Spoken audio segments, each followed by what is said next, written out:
अस्सलाम वालेकुम, मेरा नाम डॉक्टर अब्दुल्ला इशफाक है and I am working as an house officer at Farooq hospital. तो हमने अपनी एकेडमी के अंदर लेक्चर्स का स्टार्ट किया था मैट्रिक और इंटरमीडिएट के। तो केमिस्ट्री हम 10th क्लास की पढ़ रहे थे, जिसका दूसरा लेक्चर मैं आपको समझाऊंगा, जो कि बड़ा इंपॉर्टेंट टॉपिक है चैप्टर नंबर 1 का। तो हम पढ़ रहे थे रिवर्सिबल एंड इरिवर्सिबल रिएक्शन। तो मैंने आपको पिछले लेक्चर के अंदर रिवर्सिबल और इरिवर्सिबल की डेफिनेशंस बताई थी कि वो होता क्या है। जिसके अंदर प्रोडक्ट दोबारा रिकम्बाइन होकर रिएक्टेंट बना देगा वो रिवर्सिबल है। जिसके अंदर प्रोडक्ट दोबारा रिकम्बाइन होकर रिएक्टेंट नहीं बनाएगा वो इरिवर्सिबल है। तो पिछला लेक्चर आप सुन सकते हो जिसमें मैंने सारा बताया था। तो अब हम डिटेल पढ़ते हैं रिवर्सिबल रिएक्शन की। तो बोर्ड के अंदर बड़ा इंपॉर्टेंट लॉन्ग क्वेश्चन आता है, explain reversible reaction with an example of calcium carbonate. ये आपकी बुक के अंदर लिखा हुआ है, बहुत इंपॉर्टेंट टॉपिक है जो कि बच्चों को समझ में नहीं आता। तो मैं आपको रिवर्सिबल रिएक्शन समझाता हूँ कैल्शियम कार्बोनेट एग्जांपल से। फॉर एग्जांपल, आपके पास कैल्शियम ऑक्साइड है जिसको क्विक भी कहते हैं and carbon dioxide. When these two reactants combine it will form calcium carbonate. जब कैल्शियम ऑक्साइड और कार्बन डाइऑक्साइड आपस में मिलते हैं तो कैल्शियम कार्बोनेट बनता है। तो फॉर एग्जांपल, आपके पास दिस इज अ फ्लास्क, उसमें आपने कैल्शियम कार्बोनेट ले लिया, but this flask is open. इस फ्लास्क को आपने बंद नहीं किया, ये एक ओपन फ्लास्क है। उसके अंदर आपने इसको कैल्शियम कार्बोनेट को हीट करना शुरू किया। जब आप हीट करेंगे तो as a result calcium carbonate decompose होना शुरू हो जाएगा। जब इसकी डीकंपोजिशन स्टार्ट होगी तो as a result calcium oxide and carbon dioxide बनेगा। अब कैल्शियम कार्बोनेट भी सॉलिड है, कैल्शियम ऑक्साइड भी सॉलिड है, जबकि carbon dioxide is a gas.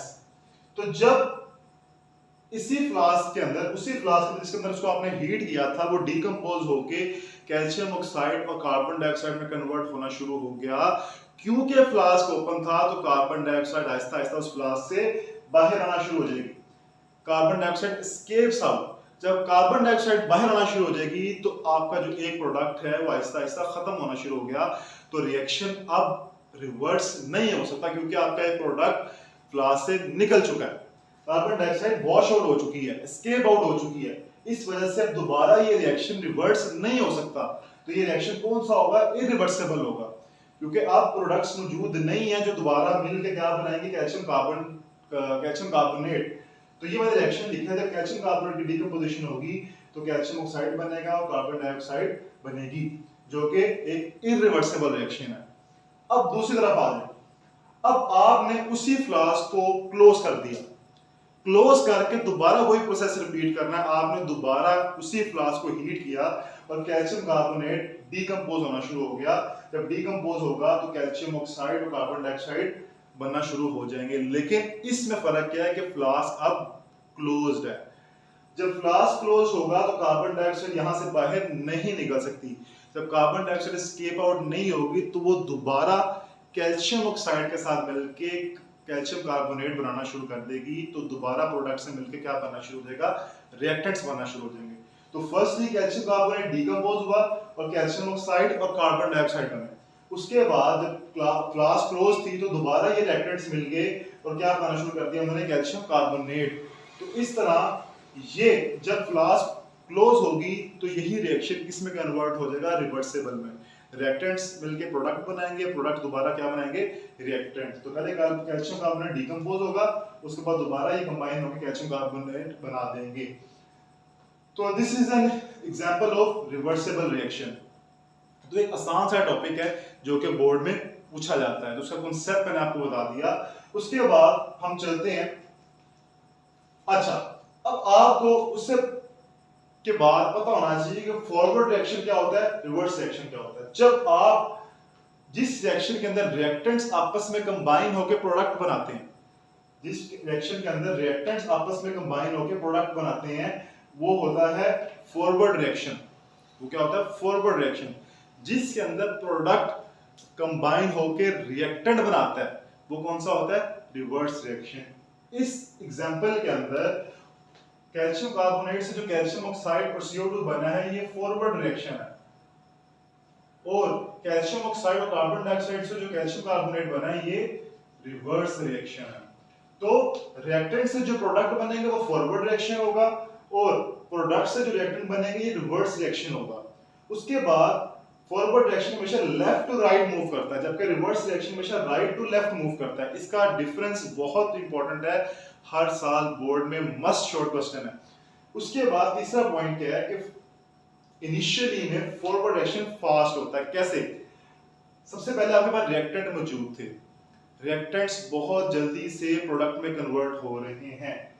अब रिएक्टेंट क्योंकि इनिशियल अमाउंट के अंदर रिएक्टेंट बहुत ज्यादा मौजूद थे, तो स्टार्ट के अंदर फॉरवर्ड रिएक्शन बहुत फास्ट था, जबकि प्रोडक्ट्स स्टार्ट के अंदर बिल्कुल नील थे, तो रिवर्स रिएक्शन बहुत स्लो था।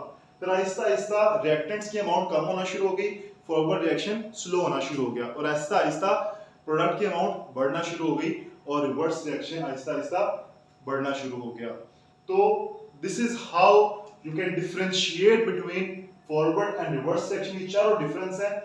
Reactant to product from left to right, initially forward reaction fast होता है और आहिस्ता आहिस्ता स्लो होना शुरू हो जाता है, जबकि रिवर्स रिएक्शन इनिशियली स्लो होता है और आहिस्ता आहिस्ता स्पीड अप होना शुरू हो जाता है।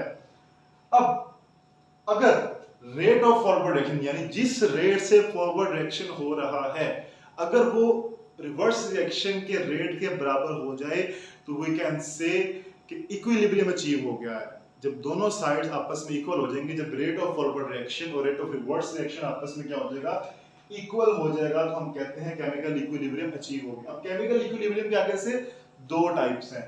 Number one is static equilibrium, number two is dynamic equilibrium. Static equilibrium क्या होता है कि when reaction ceases to proceed it is called static equilibrium. जब रिएक्शन मूव नहीं कर रहा लेकिन उसके रेट आपस में बराबर है, रेट ऑफ फॉरवर्ड और रेट ऑफ रिवर्स बराबर है, तो तब वो होगा स्टैटिक इक्विलिब्रियम। इस एग्जांपल या फॉर एग्जांपल एक बिल्डिंग है, खड़ी हुई है, उसके ऊपर बहुत सी फोर्सेस लग रही हैं, like gravitational force, frictional force, air अपनी फोर्स लगा रही है, तो सारे फोर्सेस उस पर एक्ट कर रही है, उसके बावजूद वो अपने पोजीशन पे खड़ी हुई है। तो क्यों खड़ी हुई? क्योंकि सारे फोर्सेस ने एक दूसरे को क्या कर दिया, बैलेंस आउट कर दिया, इक्वल कर दिया, इस वजह से उस बिल्डिंग के ऊपर कोई इंपैक्ट नहीं आ रहा। तो this is an example of static equilibrium. Dynamic equilibrium के अंदर क्या होता है कि जब रिएक्शन मूव कर रहा हो लेकिन rate of forward and reverse reaction बराबर होना चाहिए, but in opposite direction. Opposite direction से क्या मुराद है कि एक लेफ्ट टू राइट मूव कर रहा है फॉरवर्ड और रिवर्स राइट टू लेफ्ट, दोनों की डायरेक्शन ऑपोजिट है।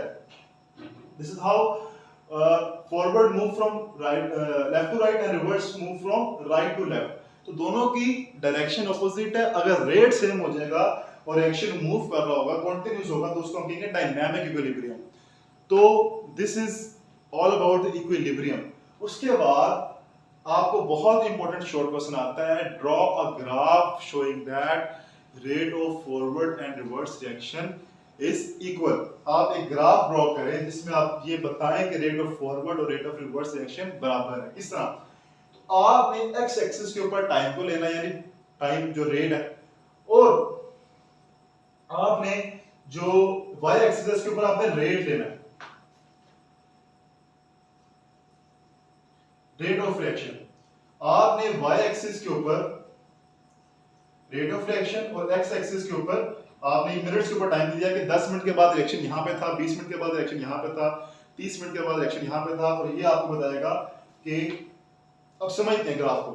फॉर एग्जांपल आपके पास 10 मिनट अभी रिएक्शन स्टार्ट हुआ, तो स्टार्ट में क्या होगा, आपके पास रिएक्टेंट्स होंगे। आप एक रिएक्शन स्टार्ट करने लगा, आपके पास रिएक्टेंट्स बहुत ज्यादा हैं। फॉर एग्जांपल मैं एग्जांपल लिख देता हूं, a plus b gives us c plus d। तो a और b आपस में क्या है, रिएक्टेंट्स हैं। तो स्टार्ट के अंदर a और b बहुत ज्यादा होंगे, यानी रेट ऑफ रिएक्शन बहुत फास्ट होगा।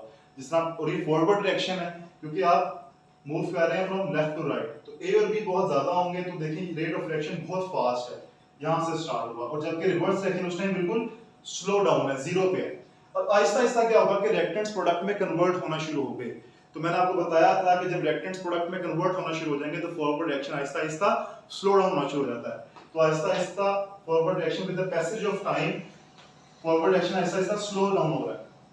इसी तरह आहिस्ता आहिस्ता जब रिएक्टेंट्स प्रोडक्ट में कन्वर्ट होना शुरू हो गए तो प्रोडक्ट की अमाउंट बढ़ रही है।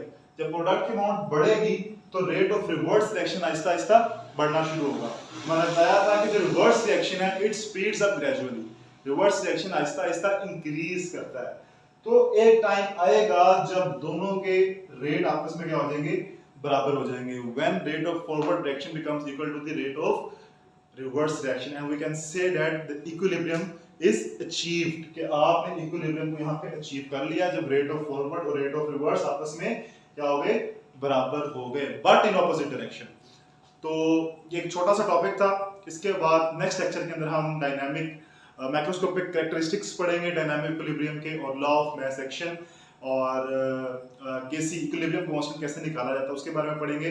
अगर आपको लेक्चर समझ आया तो इस वीडियो को लाइक करें, शेयर करें और हमारे चैनल को सब्सक्राइब करें। और तब तक के लिए अल्लाह हाफिज़।